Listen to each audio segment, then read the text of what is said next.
السلام علیکم ورحمۃ اللہ وبرکاتہ۔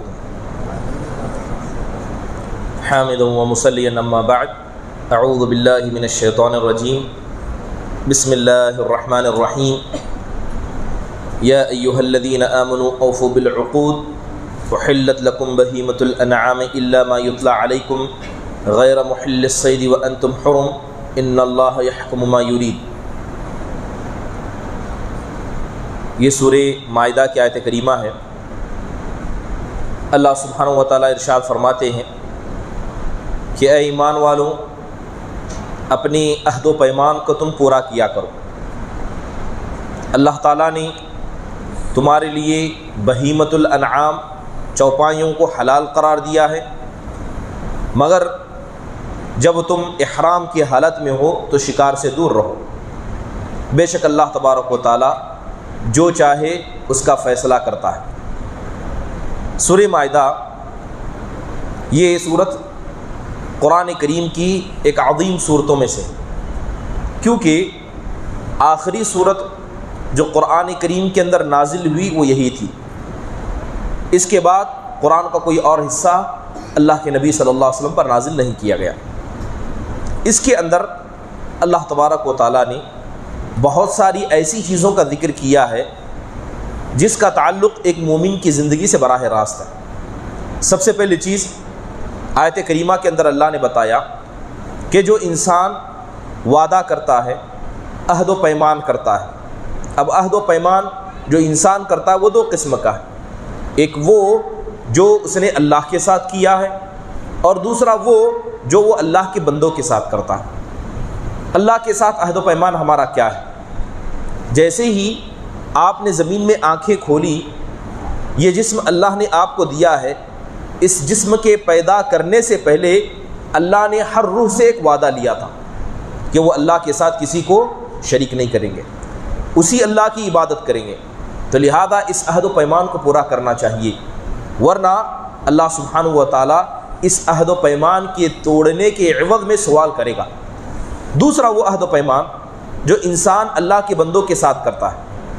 اب یہاں پر عقود جو ذکر کیا گیا، اس سے مراد عہد و پیمان بھی ہے، اور جسے ہم کہتے ہیں ایگریمنٹ کرنا، کسی چیز کا یا دو آدمی دو جماعتوں کے درمیان متفقہ کسی فیصلے پر آ جانا۔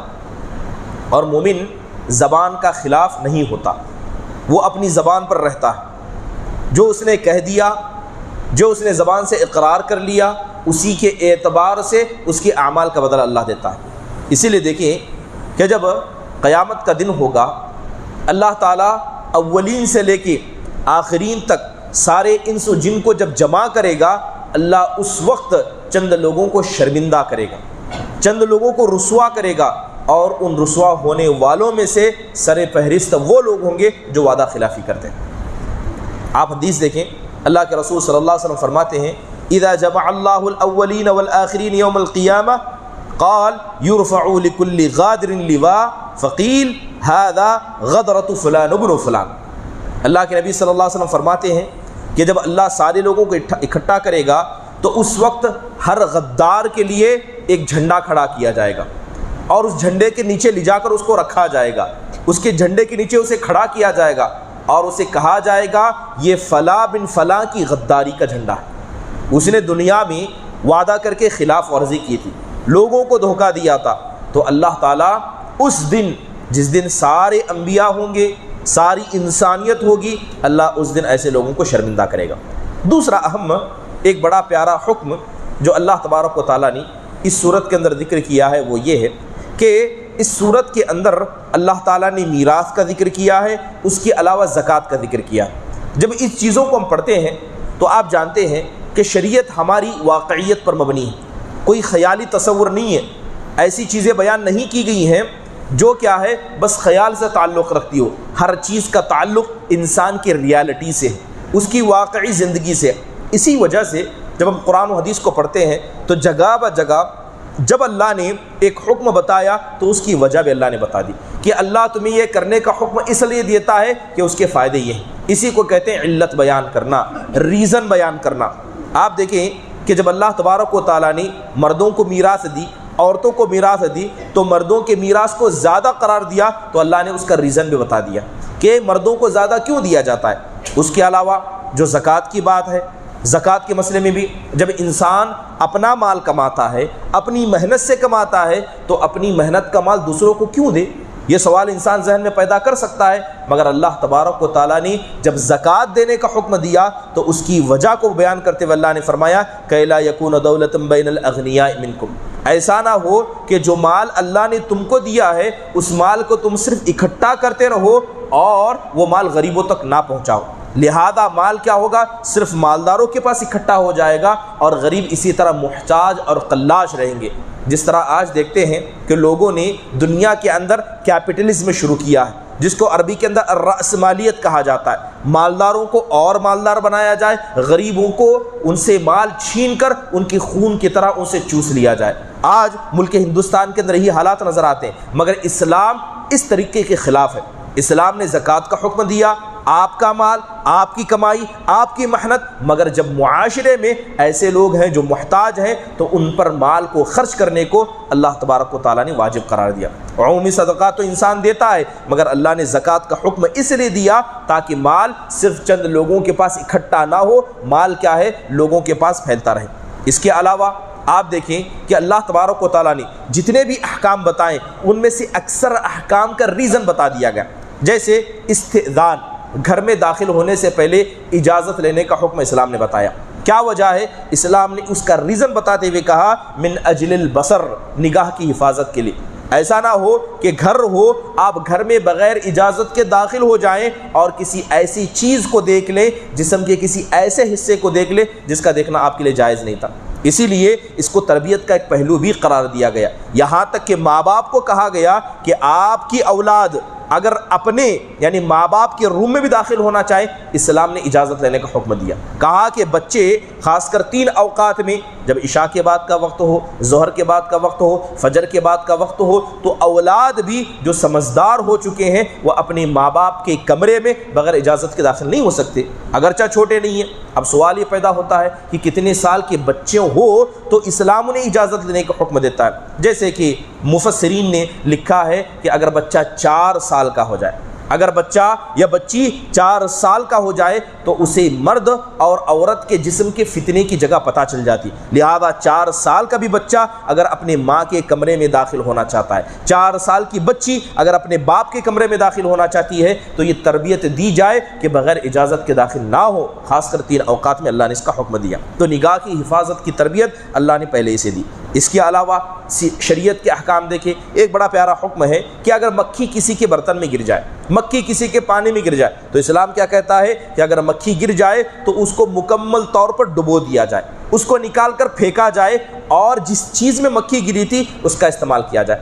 اب ظاہری طور پر تو لگتا ہے کہ مکھی جب گری ہے تو گندی ہے، ناپاک ہے، اسے مکمل ڈبا کر پانی کو اور کیوں خراب کیا جائے؟ لیکن اسلام نے بتایا کہ مکھی کے ایک پر میں شفا ہوتی ہے تو دوسرے پر میں بیماری ہوتی ہے، اور جس پر میں بیماری ہوتی ہے وہ اکثر اسی پر سے گرتی ہے۔ تو اسلام نے وجہ بتاتے ہوئے کہا کہ تم کو مکھی کو مکمل ڈبانا اس لیے ہے تاکہ شفا اور بیماری مل جائے تو معاملہ نیوٹرل ہو جائے اور کوئی چیز نقصان نہ ہو، تو شریعت نے حکم بتا دیا۔ تو ایسے ہی اگر قرآن و حدیث کا مطالعہ کرتے ہیں تو جگہ بجگہ ہمیں پتہ چلتا ہے کہ شریعت نے ہر چیز کا ریزن بتایا ہے کہ تمہیں ایسا کرنا ہے اس وجہ سے۔ جیسے شراب پینے سے اللہ تبارک و تعالیٰ نے منع فرمایا، حرام قرار دیا، اس کی وجہ بھی بیان کی گئی۔ اللہ تعالیٰ فرماتا ہے کہ شراب میں فائدے کم ہے، نقصان زیادہ ہے، بلکہ شراب کے ذریعے شیطان دشمنیوں کو پیدا کرتا ہے۔ شراب کا نقصان انسان کے جسم کو بھی پہنچتا ہے اور سب سے بڑا نقصان اس کے ایمان کو پہنچتا ہے۔ تو اللہ نے شراب کو حرام قرار دیا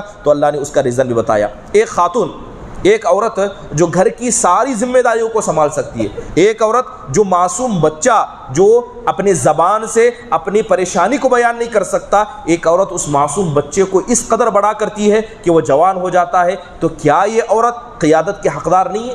کیا یہ عورت لوگوں کی ذمہ دار بننے کی حقدار نہیں ہے؟ اسلام نے کہا کہ عورت ذمہ دار نہیں بن سکتی، اس کا ریزن بھی شریعت نے بیان کیا۔ ایک عورت بچے کو پال سکتی ہے، ایک عورت مکمل گھر کو چلا سکتی ہے، تو وہ لوگوں پر حکومت کیوں نہیں کر سکتی؟ اللہ کے نبی صلی اللہ علیہ وسلم نے حدیثوں کے اندر اس کا ریزن بیان کرتے ہوئے فرمایا کیونکہ عورت کیا ہے، یہ جذبات سے بھری ہوتی ہے، بسا اوقات اپنے جذبات کے سہارے یہ غلط فیصلہ کر سکتی ہے، اسے اپنے جذبات پر کنٹرول نہیں ہوتا۔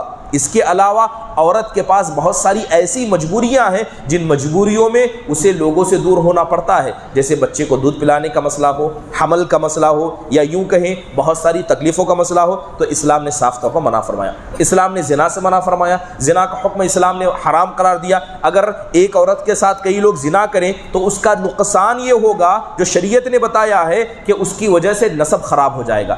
زنا کئی لوگوں نے کیا، اولاد ہو گئی، کس کی یہ اولاد ہوگی، کس کی جانب نسبت کی جائے گی؟ تو لہذا شریعت نے ایک حکم بیان کیا کہ نسبوں کا خیال کرنے کے لیے، خاندان کے اندر جو نسب نامہ ہے اس کی حفاظت کے لیے اسلام نے زنا کو حرام قرار دیا۔ اس کے علاوہ شریعت کے اندر دیکھیں کہ نبی صلی اللہ علیہ وسلم کی جب ہم سیرت کو پڑھتے ہیں تو اللہ کے نبی صلی اللہ علیہ وسلم نے جو احکام بیان کیے ہیں، دو طریقے سے اللہ کے نبی نے ریزن کو بیان کیا ہے، اللہ کے نبی نے وجوہات کو بیان کیا ہے۔ ایک، اللہ کے نبی بغیر پوچھے ہی بیان کر دیتے کہ یہ کام کرنے کا حکم اسلام نے دیا ہے، اس کی وجہ یہ ہے، بغیر پوچھے۔ اور دوسرا، اللہ کے نبی سے جب پوچھا جاتا کہ اسلام نے ایسا کیوں کرنے کا حکم دیا ہے، تب اللہ کے نبی صلی اللہ علیہ وسلم ریزن بیان کرتے ہیں۔ اگر پہلی چیز دیکھیں کہ اللہ کے نبی بغیر پوچھے کس طرح ریزن کو بیان کرتے ہیں، آپ جانتے ہیں اللہ کے رسول صلی اللہ علیہ وسلم کی بڑی مشہور حدیث ہے۔ آپ صلی اللہ علیہ وسلم فرماتے ہیں اذا قام احدکم من نومہ فلیغسل یدیہ، اللہ کے نبی فرماتے ہیں کہ جب تم میں کا کوئی آدمی نیند سے بیدار ہو تو سب سے پہلے اپنے ہاتھوں کو دھو لے، برتن میں ہاتھ نہ ڈالے، برتن میں ہاتھ ڈالنے سے پہلے 3 مرتبہ ہاتھ کو دھو لے۔ اللہ کے نبی سے پوچھا نہیں گیا کہ ایسا کیوں کرنا ہے، اللہ کے نبی نے بغیر پوچھے بیان کیا کہ اسے نہیں پتا کہ رات میں اس کے ہاتھ نے کہاں رات گزارا ہے، جسم کے کس حصے میں اس کا ہاتھ گیا تھا، تو ہو سکتا ہے ہاتھ میں گندگی لگی ہو، تو اللہ کے نبی صلی اللہ علیہ وسلم نے بغیر پوچھے ہی وجہ بیان کی اور اس کا حکم بیان کیا۔ دوسری جگہ اللہ کے نبی صلی اللہ علیہ وسلم فرماتے ہیں کہ جب تم میں کا کوئی آدمی لوگوں کی امامت کرے تو نماز کو ہمیشہ ہلکا پڑھائے۔ اللہ کے نبی سے پوچھا نہیں گیا، آپ نے بغیر پوچھے بتایا، اس لیے کہ جو لوگ مقتدی ہیں، جو لوگ جماعت میں آئے ہیں، ہو سکتا ہے اس میں کوئی کمزور ہو سکتا ہے کوئی بزرگ ہو سکتا ہے کوئی عورت ہو سکتا ہے کوئی بچہ ہو، کوئی بیمار ہو، اور نماز کو لمبی کرنے کی وجہ سے اس کو تکلیف ہو جائے، تو نبی صلی اللہ علیہ وسلم نے یہاں بھی ریزن بیان کر دیا۔ بلکہ حضرت مغیرہ بن شعبہ رضی اللہ عنہ نے ایک عورت کو خطاب دیا، ایک عورت کو پیغام بھیجا، پیغام نکاح، تو اللہ کے نبی صلی اللہ علیہ وسلم نے کہا کہ جاؤ اس عورت کو دیکھ لو، کیونکہ دیکھنے سے محبت پیدا ہو جاتی ہے، پہلی نظر اس سے محبت پیدا ہو جاتی ہے۔ اللہ کے نبی نے بغیر پوچھے ہی یہ چیزیں بتا دی ہیں۔ دوسری چیزیں، بسا اوقات اللہ کے نبی کوئی حکم بیان کرتے، اس کی وجہ نہ بیان کرتے تو صحابہ نے آپ سے وجہ پوچھی، تب بھی اللہ کے نبی نے وجہ پوچھی۔ ایک بڑی مشہور حدیث، اللہ کے نبی صلی اللہ علیہ وسلم فرماتے ہیں اذا تواجہ المسلمان بسیفہما فالقاتل والمقتول کلاہما فی النار، جب دو مومن انسان تلوار لے کر آپس میں ایک دوسرے کو مارنے کے لیے آ جاتے ہیں تو مارنے والا مرنے والا دونوں جہنم میں، قاتل مقتول دونوں جہنم میں۔ تو صحابہ نے پوچھا اے اللہ کے نبی صلی اللہ علیہ وسلم، قاتل تو جہنم میں جائے گا، ہمیں پتا ہے، یہ مقتول کیوں جہنم میں جائے گا؟ مرنے والی کی کیا غلطی تھی؟ وجہ پوچھی گئی تو اللہ کے نبی بیان کرتے ہیں انہ کان حریصا علی قتل اخی، یہ مارنے والا اصل میں جو مر گیا ہے یہ بھی اپنے ساتھی کو قتل کرنا چاہتا تھا، مگر موقع نہ ملا تو خود مارا گیا، تو لہذا اس کا یہ ارادہ اسے جہنم میں لے جانے کے لیے کافی ہے، اس کا یہ ارادہ۔ تو اللہ کے نبی صلی اللہ علیہ وسلم سے وجہ پوچھی گئی، آپ نے وجہ بچائی۔ اللہ کے نبی خواتین کی مجلس میں گئے، اللہ کے نبی نے ان سے کہا کہ تم صدقہ کیا کرو، میں نے جہنم کے اندر تم کو سب سے زیادہ دیکھا ہے۔ تو ایک عورت نے فوراً سوال کیا اے اللہ کے رسول، وجہ کیا ہے کہ کیوں ہم جہنم میں سب سے زیادہ جائیں گے؟ تو اللہ کے نبی نے کہا اس لیے کہ تم شکوے شکایت بہت زیادہ کرتی ہو اور اپنے شوہروں کی نافرمانی کرتی ہو۔ آپ سے وجہ پوچھی گئی، آپ نے بتائی۔ اور ایک حدیث میں اللہ کے نبی صلی اللہ علیہ وسلم بیان کر رہے تھے کہ وفی بضع احدکم صدقہ، کہ اگر کوئی آدمی اپنی بیوی کے پاس جاتا ہے،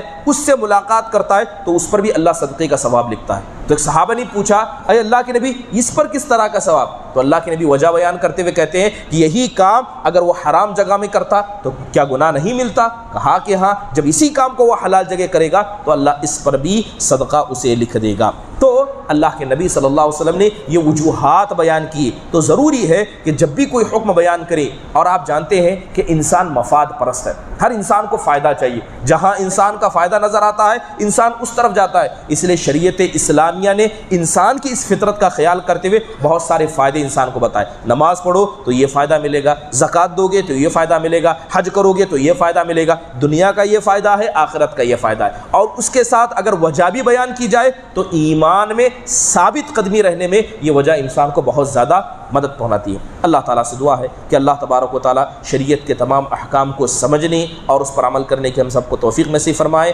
آمین. وآخر دعوانا ان الحمد للہ رب العالمین. السلام علیکم ورحمۃ اللہ وبرکاتہ.